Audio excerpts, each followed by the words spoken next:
ನಿಮ್ಮ ಹಳೆಯ ಒಡವೆನ ಅಧಿಕ ಬೆಲೆಗೆ ಮಾರಬೇಕೆ? ಅಟಿಕಾಗೆ ಕಾಲ್ ಮಾಡಿ 8803000300. Attica gold company. ರಾಜ್ಯದ ರೈತರನ್ನ ಕಡೆಗಣಿಸ್ತಾ ಇರ್ತಕ್ಕಂಥ ಈ ಸರ್ಕಾರ, ನಾವು ಆಗ್ರಹ ಪಡಿಸ್ತೇವೆ ಭಾರತೀಯ ಜನತಾ ಪಾರ್ಟಿ ವತಿಯಿಂದ ಕೂಡಲೇ ಬಿಡದಿಯ ಟೌನ್ಶಿಪ್ನ ಯೋಜನೆಯನ್ನು ಕೈ ಬಿಡಬೇಕು ಅಂಥೇಳಿ ಭಾರತೀಯ ಜನತಾ ಪಾರ್ಟಿ ಆಗ್ರಹ ಪಡಿಸುತ್ತೆ. ನಿನ್ನೆಯ ದಿನ ಸಾವಿರಾರು ಸಂಖ್ಯೆಯಲ್ಲಿ ರೈತರನ್ನು ಸೇರಿಸಿ ಒಂದು ಬೃಹತ್ ಧರಣಿ ಸತ್ಯಾಗ್ರಹ ಮಾಡುವ ಮೂಲಕ ಒಂದು ದೊಡ್ಡ ಪ್ರತಿಭಟನೆಯನ್ನು ಭಾರತೀಯ ಜನತಾ ಪಾರ್ಟಿ, ನಮ್ಮ ಪ್ರತಿಪಕ್ಷದ ನಾಯಕರಾಗಿರ್ತಕ್ಕಂಥ ಅಶೋಕ್ರವರು, ರಾಜ್ಯ ಅಧ್ಯಕ್ಷರಾಗಿರ್ತಕ್ಕಂಥ ವಿಜೇಂದ್ರರವರು, ನಮ್ಮ ಮಾಜಿ ಮುಖ್ಯಮಂತ್ರಿಗಳು, ರೈತ ಹೋರಾಟಗಾರರಾಗಿರ್ತಕ್ಕಂಥ ಯಡಿಯೂರಪ್ಪನವರ ನೇತೃತ್ವದಲ್ಲಿ, ಚಲವಾದಿ ನಾರಾಯಣಸ್ವಾಮಿಯವರ ನೇತೃತ್ವದಲ್ಲಿ ಈ ಬಿಡದಿ ಟೌನ್ಶಿಪ್ನ ಕೂಡಲೇ ಹಿಂದೆ ಪಡಿಬೇಕು ಅಂತೇಳಿ ಆಗ್ರಹ ಪಡಿಸಿದ್ದೇವೆ. ಅಕಸ್ಮಾತ್ ವಾಪಸ್ ತೆಗೆದುಕೊಳ್ಳದೆ ಹೋದರೆ ನಾವು ಪಾದಯಾತ್ರೆಯನ್ನು ಮಾಡ್ತೀವಿ ಅಂಥೇಳಿ ನಿನ್ನೆ ನಮ್ಮ ರಾಜ್ಯಾಧ್ಯಕ್ಷರು ಮಾತಾಡಿದರು. ಯಾವತ್ತು ಮಾತಾಡ್ತೀವಿ, ಯಾವತ್ತು ಪಾದಯಾತ್ರೆ ಮಾಡ್ತೀವಿ ಅನ್ನೋವಂಥದ್ರ ಬಗ್ಗೆ ನಮ್ಮ NDAಯ ಸದಸ್ಯ ಪಾರ್ಟಿ ಆಗಿರ್ತಕ್ಕಂಥ JDS ಜೊತೆಯಲ್ಲಿ ಮಾತಾಡಿ ನಾವು ಡೇಟನ್ನು ಅನೌನ್ಸ್ಮೆಂಟ್ ಮಾಡೋಣ ಅಂತ ರಾಜ್ಯ ಅಧ್ಯಕ್ಷರು, ನಮ್ಮ ಪ್ರತಿಪಕ್ಷ ನಾಯಕರು ಯಡಿಯೂರಪ್ಪನವರು, ಚಲವಾದಿ ನಾರಾಯಣಸ್ವಾಮಿಯವರು, ನಮ್ಮ CT ರವಿ ಅವರು, ನಾನು, ನಮ್ಮ ಇನ್ನಿತರು ಎಲ್ಲರೂ ನಾವಲ್ಲಿ ಸೇರಿದಾಗ ಚರ್ಚೆ ಮಾಡಿಬಿಟ್ಟು ಪಾದಯಾತ್ರೆಯನ್ನು ಅನೌನ್ಸ್ಮೆಂಟ್ ಮಾಡಿದ್ದೇವೆ. ಅದರ ದಿನಾಂಕವನ್ನು ಇವತ್ತು JDS ಅನೌನ್ಸ್ಮೆಂಟ್ ಮಾಡಿದೆ. 30, 31 ಮತ್ತು ಆಗಸ್ಟ್ 1 ಅನೌನ್ಸ್ಮೆಂಟ್ ಮಾಡಿದೆ. ಈ ವಿಷಯದ ಬಗ್ಗೆ ಇವತ್ತು TV ಗಳಲ್ಲಿ ಒಟ್ಟಿಗೆ ಮಾಡ್ತಾರಾ, ಬೇರೆ ಬೇರೆ ಮಾಡ್ತಾರಾ ಅನ್ನುವಂಥ ಒಂದು ಸುದ್ದಿ ಬರ್ತಾ ಇದೆ. ನಾವು NDA ಈ ಹಿನ್ನೆಲೆಯಲ್ಲಿ ನಮ್ಮ ಎರಡೂ ಪಾರ್ಟಿಗಳ ಬೇಡಿಕೆಯು ಕೂಡ ಒಂದೇ ಆಗಿದೆ. ಅದೇನು ಅಂತ ಹೇಳಿದರೆ ಈ ಒಂದು ಟೌನ್ಶಿಪ್ ಯೋಜನೆಯನ್ನು ವಾಪಸ್ ಪಡಿಬೇಕು ಅಂತ. ಆದ್ದರಿಂದ ಈ ದಿನಾಂಕದ ಬಗ್ಗೆ ಏನು ನಮ್ಮ JDS ಅನೌನ್ಸ್ಮೆಂಟ್ ಮಾಡಿದೆ, ಈ ವಿಷಯದ ಬಗ್ಗೆ ನಮ್ದು ಯಾವುದೇ ತಕರಾರಿಲ್ಲ. ಆದರೆ ಈ ವಿಷಯದ ಬಗ್ಗೆ ನಮ್ಮ ಪ್ರತಿಪಕ್ಷ ನಾಯಕರು, ಅಧ್ಯಕ್ಷರು ಒಂದು ಸರಿ ಮಾತಾಡಿ ನಾವು ಪಾದಯಾತ್ರೆ ಬಗ್ಗೆ ನಾವು ಯಾವುದೇ ಕಾಂಟ್ರವರ್ಸಿ ಮಾಡ್ಕೊಳ್ಳೋಕೆ ಹೋಗೋದಿಲ್ಲ. ಈ ವಿಷಯಕ್ಕೆ ಸಂಬಂಧಪಟ್ಟಂತೆ ನಮ್ಮದು ಒಂದೇ ನಿರ್ಧಾರವನ್ನು ನಾವು ಪ್ರಕಟಿಸ್ತೇವೆ. ಇದು ಒಂದನೇದು. ನಾನು ಆಗ್ರಹ ಪಡಿಸೋದೇನು ಅಂತ ಹೇಳಿದರೆ, ನಮ್ಮ ಮುಖ್ಯಮಂತ್ರಿಗಳಾಗಿರ್ತಕ್ಕಂಥ DK ಶಿವಕುಮಾರ್ ಅವರ ಡಬಲ್ ಸ್ಟ್ಯಾಂಡರ್ಡನ್ನು ನಾವು ಪ್ರಶ್ನೆ ಮಾಡ್ತಾ ಇದ್ದೀವಿ. ನೀವು ಹೇಳ್ತಾ ಇದ್ದೀರಿ ನಾವು ಯಾವುದೇ ಕಾರಣಕ್ಕೂ ಕೂಡ ಒತ್ತಾಯಪೂರ್ವಕವಾಗಿ ಜಮೀನನ್ನು ವಶಪಡಿಸ್ಕೊಳ್ಳಲ್ಲ ಅಂತ. ಎರಡನೇ ನೋಟಿಫಿಕೇಶನ್ ಯಾಕೆ ಅನೌನ್ಸ್ಮೆಂಟ್ ಮಾಡಿದರೆ ಅವತ್ತೇ? ಸಾವಿರಾರು ಎಕರೆ ಜಮೀನನ್ನು ಕಬ್ಜಾ ಮಾಡ್ತಕ್ಕಂಥ ನೋಟಿಫಿಕೇಶನ್ನ ಯಾಕೆ ಹೊರಡಿಸಿದ್ರಿ? ಯಾಕೆ ಈ ಥರದ ಡಬಲ್ ಸ್ಟ್ಯಾಂಡರ್ಡ್, ದ್ವಿಮುಖ ನೀತಿ? ಇದನ್ನು ನಾವು ಪ್ರಶ್ನೆ ಮಾಡ್ತಾ ಇದ್ದೇವೆ. ಮತ್ತು ಅದು ಸಂಪೂರ್ಣವಾಗಿ ಫಲವತ್ತಾದ ಭೂಮಿ, ತೆಂಗು, ಅಡಿಕೆ ಮತ್ತು ತೋಟಗಾರಿಕೆ ಬೆಳೆ, ವಾಣಿಜ್ಯ ಬೆಳೆ ಸಮೃದ್ಧವಾಗಿ ಬೆಳೆತಕ್ಕಂಥ ಒಂದು ಫಲವತ್ತಾದ ಭೂಮಿ. ಅರ್ಧ ಎಕರೆ ಇರ್ತಕ್ಕಂಥ ರೈತರ ಜಮೀನನ್ನು ಕೂಡ ನೀವು ವಶಪಡಿಸ್ಕೊಳ್ತಾ ಇದ್ದೀರಾ. ನಿನ್ನೆ ನಮ್ಮ ಹೋರಾಟದಲ್ಲಿ ರೈತರು ಬಂದು ಮಾತಾಡಿದ್ದನ್ನು ತಾವೇ ನೋಡಿದ್ದೀರಿ. ಈ ಹಿನ್ನೆಲೆಯಲ್ಲಿ ಈ ಯೋಜನೆಯನ್ನು ಕೂಡಲೇ ಕೈ ಬಿಡಬೇಕು. ಸರ್ಕಾರಿ ಭೂಮಿಯನ್ನು ತೆಗೆದುಕೊಂಡು ನೀವು ಮಾಡಿ, ನಮ್ದು ಯಾವುದೇ ತಕರಾರಿಲ್ಲ ಟೌನ್ಶಿಪ್ ಮಾಡೋದ್ರ ಬಗ್ಗೆ. ನೀವು ಸರ್ಕಾರದ ಭೂಮಿಯಲ್ಲಿ ಮಾಡಿ, ಆದರೆ ರೈತರ ಭೂಮಿಯನ್ನು, ಉಳುವ ಭೂಮಿಯನ್ನು, ಬೆಳೆಯುವ ಭೂಮಿಯನ್ನು ಅದನ್ನು ನಾಶ ಮಾಡಿಬಿಟ್ಟು ಟೌನ್ಶಿಪ್ ಮಾಡೋದೇನಿದೆ, ಇದು ರೈತರ ಸಮಾಧಿಯ ಮೇಲೆ ನಗರ ನಿರ್ಮಾಣ ಮಾಡಿದಂಥ ಯೋಜನೆ ಆಗುತ್ತೆ. ಆದ್ದರಿಂದ ಇದನ್ನು ಯಾವುದೇ ಕಾರಣಕ್ಕೂ ಕೂಡ ನಾವು ಆಗೋಕ್ಕೆ ಬಿಡೋದಿಲ್ಲ. BJP ಮತ್ತು JDS ಒಟ್ಟಾಗಿ ನಾವು ಹೋರಾಟವನ್ನು ಮಾಡ್ತೇವೆ.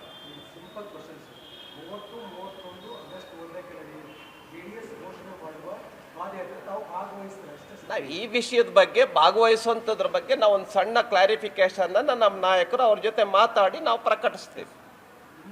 ನಮ್ದು ಅದಕ್ಕೆ ಕಾಂಟ್ರವರ್ಸಿ ಇಲ್ಲ. ನಾವಿನ್ನೂ ತೀರ್ಮಾನ ಮಾಡಿಲ್ಲ. ನಾವು ಅಧ್ಯಕ್ಷರು ಮತ್ತು ಪ್ರತಿಪಕ್ಷ ನಾಯಕರು ಅವ್ರ ಹತ್ರ ಮಾತಾಡಿದಾರೋ ಇಲ್ಲೋ ಗೊತ್ತಿಲ್ಲ, ಹಾಗಾಗಿ ಮಾತಾಡ್ತಾರೆ. ನಾವು ಅದ್ರ ಬಗ್ಗೆ ಇದು ಮಾಡ್ತೀವಿ. ನಮ್ದು ಯಾವುದೇ ಹೋರಾಟದ ಬಗ್ಗೆ ನಮ್ದು ಯಾವುದೇ ಎರಡು ಧ್ವನಿ ಇಲ್ಲ, ಒಂದೇ ಧ್ವನಿ ನಮ್ದು NDAದು, JDS ಮತ್ತು BJPದು. ಆ ಯೋಜನೆಯನ್ನ ಕೈ ಬಿಡಬೇಕು. ಪಾದಯಾತ್ರೆ ಮತ್ತು ಪಾದಯಾತ್ರೆ ಒಂದೇ ಬಗ್ಗೆ, ನಮ್ದು ಪಾದಯಾತ್ರೆ ಒಂದೇ, ಅದ್ರ ಬಗ್ಗೆ ನಾವು ಕ್ಲಾರಿಫಿಕೇಶನ್ ಮಾಡ್ತೀವಿ ಅಷ್ಟೇ. ಧ್ವನಿಯೂ ಒಂದೇ, ಬೇಡಿಕೆಯೂ ಕೂಡ ಒಂದೇ, ಗುರಿಯೂ ಕೂಡ ಒಂದೇ. ಈ ಸರ್ಕಾರವನ್ನ ಮನೆಗೆ ಕಳಿಸ್ಬೇಕು. ಗುರಿಯೂ ಕೂಡ ಒಂದೇ, ಹೋರಾಟವೂ ಕೂಡ ಒಂದೇ, ಕರ್ನಾಟಕ ರಾಜ್ಯ ಒಂದೇ. ಈ ಕಾಂಗ್ರೆಸ್ಸಿನ ಧೋರಣೆಯನ್ನ ನಾವು ಖಂಡಿಸಿ ಪಾದಯಾತ್ರೆಯನ್ನ ನಾವು ಇಬ್ರು ಮಾಡ್ತೇವೆ. ಏನು ಗೊಂದಲ ಇಲ್ವಲ್ಲ, ಹೇಳ್ತೀನಿ. ಗೊಂದಲ ಏನಿದೆ? ಇಬ್ರು ಪಾದಯಾತ್ರೆ ಅವರು ಅನೌನ್ಸ್ಮೆಂಟ್ ಮಾಡಿದಾರೆ, ನಾವು ಅನೌನ್ಸ್ಮೆಂಟ್ ಮಾಡಿದ್ದೀವಿ. ಡೇಟ್ ನಿನ್ನೆ ತಕ್ಷಣ ನಮ್ಮ ಅಧ್ಯಕ್ಷರು ಫೋನ್ ಮಾಡಿದ್ದಾರೆ, ಸಿಕ್ಕಿಲ್ಲ. ಪಾದಯಾತ್ರೆ ಅಂತ ಅನೌನ್ಸ್ಮೆಂಟ್ ಮಾಡೋದು ಬೇಡ, ಡೇಟನ್ನು ಅನೌನ್ಸ್ಮೆಂಟ್ ಆಮೇಲೆ ಮಾತಾಡ್ಬಿಟ್ಟು ಮಾಡೋಣ ಅಂತ ಹೇಳಿದ್ರು. ಮಾತಾಡಿ ನಾವು ಕ್ಲಾರಿಫಿಕೇಶನ್ ಮಾಡ್ತೀವಿ. ಈಗ ಎರಡು ಪಕ್ಷದ ರಾಜ್ಯಾಧ್ಯಕ್ಷರು ಇತ್ತೀಚೆಗಷ್ಟೇ ಸಮನ್ವಯತೆ ಬಗ್ಗೆ ಚರ್ಚೆ ಮಾಡಿದ್ದಾರೆ. ಇಲ್ಲೂ ಕೂಡ ಸಮನ್ವಯತೆ ಇಲ್ಲದೆ ಹೋಗ್ತಾ ಅನ್ನೋದು, ಸಮನ್ವಯತೆ ಇಲ್ಲ ಅಂತಕ್ಕಂಥದ್ದು ಕಾಂಗ್ರೆಸ್ನಲ್ಲಿ ಎಷ್ಟು ದಿನ ಆಯಿತು ಸಚಿವ ಸಂಪುಟ ರಚನೆ ಮಾಡೋದಕ್ಕೆ ಪ್ರಾರಂಭ ಮಾಡಿ? ಒಬ್ಬರ ರೈತರ ಗೋಳನ್ನು ನೋಡೋದಕ್ಕೆ ಹೋಗಿದಾರ? ರೈತರ ಬರವನ್ನ ನೋಡ್ಕೊಂಬರಕ್ಕೆ ಹೋಗಿದಾರ? ಅಧ್ಯಯನ ಮಾಡಕ್ಕೆ ಹೋಗಿದಾರ? ಕುಡಿಯಕ್ಕೆ ನೀರಿಲ್ಲ ದನಕರುಗಳಿಗೆ, ಬಿತ್ತನೆ ಮಾಡಿ ಬೆಳೆ ಎಲ್ಲ ಒಣಗೋಯ್ತು, ರೈತರು ನೋಡಕ್ ಹೋಗಿದಾರ? ತಾಳ ಮೇಳ ಇಲ್ಲದೆ ಇರ್ತಕ್ಕಂಥ ಸರ್ಕಾರ ಇವ್ರದು. ಎತ್ತು ಏರಿಗೆ ಕೋಣ ನೀರಿಗೆ ಅಂತಕ್ಕಂಥ ಸರ್ಕಾರ ಕಾಂಗ್ರೆಸ್ದು. ನಮ್ದು ಪಾದಯಾತ್ರೆ ಒಂದೇ, ಗುರಿ ಒಂದೇ, ರೈತ ವಿರೋಧಿ ಬಿಡದಿ ಯೋಜನೆಯನ್ನ ಕೈ ಬಿಡಬೇಕು. ಏನು ಕಾಂಟ್ರವರ್ಸಿ ಇಲ್ಲ, ನಮ್ದು ಕ್ಲಾರಿಫಿಕೇಶನ್ ಮಾಡ್ತೀವಿ ಇಷ್ಟೇ. ಬರಗಾಲದ ಬಗ್ಗೆ ತಕ್ಷಣ ನಿಮ್ಮ ಮೊದಲನೇ ಹಂತದ ಪರಿಹಾರವನ್ನ ಬಿಡುಗಡೆ ಮಾಡಬೇಕು ಅನ್ನುವಂಥದ್ದು ಕೂಡ ನಮ್ಮ ಪಾದಯಾತ್ರೆಯಲ್ಲಿ ವಿಷಯ ಇದೆ. ಧನ್ಯವಾದಗಳು.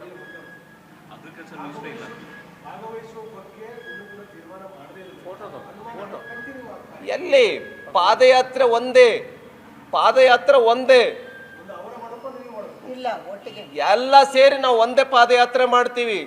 ಡೇಟ್ ಅನ್ನ ಇದು ಮಾಡ್ತೀವಿ ಅಷ್ಟೇ. ಯಾವುದೇ ಕಾಂಟ್ರವರ್ಸಿ ಇಲ್ಲ ನಮ್ದು. ಅದ್ರ ಬಗ್ಗೆ ನಾವು ಅನೌನ್ಸ್ ಮಾಡ್ತೀವಿ. ಗಣೇಶ್ ಅವರ ಒಂದು ಸ್ಥಾನ ಹೋಗಿ ಸುಪ್ರೀಂ ಕೋರ್ಟಲ್ಲಿ ಈಗ ಉಪಸಭಾಪತಿಗಳ ಸ್ಥಾನವನ್ನ ಬೇರೆಯವರಿಗೆ ಜೊತೆಯಲ್ಲಿ ಸಭಾಪತಿ ಈ ವಿಷಯದಲ್ಲಿ ಮಾಡಬೇಕು ಅನ್ನೋ ಚರ್ಚೆ ಕಾಂಗ್ರೆಸ್ ಶುರು.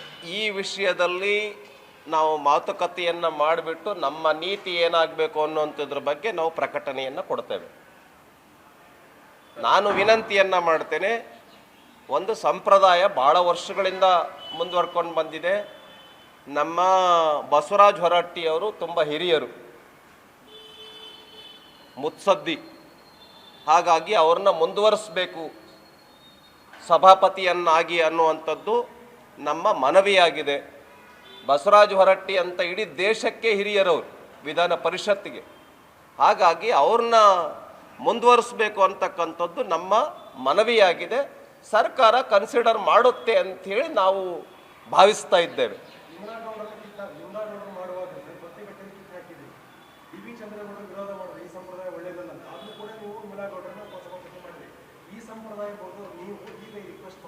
ನಾವು ಈ ಹಿಂದೆನೂ ಕೂಡ ಕಾಂಗ್ರೆಸ್ಸಿನ ಸಭಾಪತಿಯನ್ನು ಮುಂದುವರಿಸಿರೋ ಉದಾಹರಣೆ ಇದೆ. ನಾನೊಂದು ಸ್ವಲ್ಪ ವಿಚಾರವನ್ನು ನೋಡ್ಕೊಂಡು ಬಂದು ಹೇಳ್ತೇನೆ. ಆಗಿದ್ದಾವೆ, ಅದಕ್ಕೆ ನಾನು ಹೇಳ್ತೀನಿ ಅಂತ ಹೇಳಿದೆ. ಯಾವ್ಯಾವಾಗ ಅದೇನೋ ಒಂದು ಉದಾಹರಣೆ ಇರ್ಬೋದು, ಭಾಳಷ್ಟು ಉದಾಹರಣೆಗಳಿರೋದು. ವಿಧಾನ ಪರಿಷತ್ತಲ್ಲಿ ಹಿರಿಯರಿದ್ರೆ ಅವ್ರನ್ನ ಮುಂದುವರಿಸ್ತಿರ್ತಕ್ಕಂಥ ಅನೇಕ ಉದಾಹರಣೆ ಇದ್ದಾವೆ. ಅವ್ರನ್ನ ಯಾರ್ಯಾರು ಅಂತ ಬೇಕಾದ್ರೆ ನಾನು ಲಿಸ್ಟ್ ಕೊಡ್ತೇನೆ. ಅದಕ್ಕೆ ನಾನು ವಿನಂತಿಯನ್ನ ಮಾಡ್ತೇನೆ, ಬಸವರಾಜ ಹೊರಟ್ಟಿಯವರು ಹಿರಿಯರು, ಅವ್ರನ್ನ ಮುಂದುವರಿಸಬೇಕು ಅಂತಕ್ಕಂಥದ್ದು ನಮ್ಮದು ವಿನಮ್ರ ಮನವಿಯಾಗಿದೆ. ಈಗ ಬರ ಮತ್ತೆ ರಾಜ್ಯದಲ್ಲೇ ಬಹಳಷ್ಟು ಇದೆ. ಈಗ ಕಾಂಗ್ರೆಸ್ನಿಂದ CM ಸೇರಿದಂತೆ CM, DCM ಇವರೆಲ್ಲರೂ ಕೂಡ ಕೇಂದ್ರ ಸಚಿವರು ಪತ್ರ ಬರೆದಿದ್ದಾರೆ. ಪತ್ರ ಬರೆದು ನಮಗೆ ಅನುದಾನ ಕೊಡಲಿ ಅಥವಾ ಏನು ಬರ ರಾಷ್ಟ್ರದಲ್ಲಿ ಇಡೀ ದೇಶದಲ್ಲಿ ಬರ ಅಂತಿದೆ, ಬರ ಘೋಷಣೆ ಮಾಡಿ ನಮಗೆ ಸಹಾಯಧನ ಬಿಡುಗಡೆ ಮಾಡಿ. ನೋಡಿ, ಕೇಂದ್ರ ಸರ್ಕಾರ ಸಹಾಯಧನ ಪ್ರವಾಹ ಬಂದಾಗ, ಬರ ಬಂದಾಗ ಕೊಟ್ಟೇ ಕೊಡುತ್ತೆ. ಕೇಂದ್ರದಿಂದ ಅಧ್ಯಯನಕ್ಕೋಸ್ಕರ ಟೀಮ್ಗಳನ್ನು ಕೂಡ ಆ ರಾಜ್ಯಗಳಿಗೆ ಕಳಿಸ್ಕೊಡುತ್ತೆ. ನಿಮ್ಮ ಸರ್ಕಾರ ಏನು ಮಾಡ್ತಾ ಇದೆ? ಟೀಮನ್ನು ಕಳಿಸಲ್ಲ, ಅಧ್ಯಯನಕ್ಕೆ ಯಾರೂ ಹೋಗಲ್ಲ, ಯಾರು ಸತ್ರು ಒಂದು ನ್ಯಾಯ ಪೈಸಾ ಕೊಡಲ್ಲ. ರೈತರ ವಿರುದ್ಧ ಯೋಜನೆಗಳನ್ನು ಅನೌನ್ಸ್ಮೆಂಟ್ ಮಾಡ್ತೀರಾ. ಯಡಿಯೂರಪ್ಪನವ್ರು 4,000 ರೂಪಾಯಿ ಕೊಡ್ತಾ ಇದ್ರು, ಅದನ್ನು ರದ್ದು ಮಾಡಿದ್ರಿ ರೈತರಿಗೆ. ಆಮೇಲೆ ರೈತರ ಪಂಪ್ ಸೆಟ್ಗಳಿಗೆ ಟ್ರಾನ್ಸ್ಫಾರ್ಮರ್ ಹಾಕೋದಕ್ಕೆ 25,000 ರೂಪಾಯಿನಲ್ಲಿ ರೈತರು ಹಾಕ್ಕೊಳ್ತಾ ಇದ್ರು, ಈಗ 3 ಲಕ್ಷ ಮಾಡಿದ್ದೀರಾ.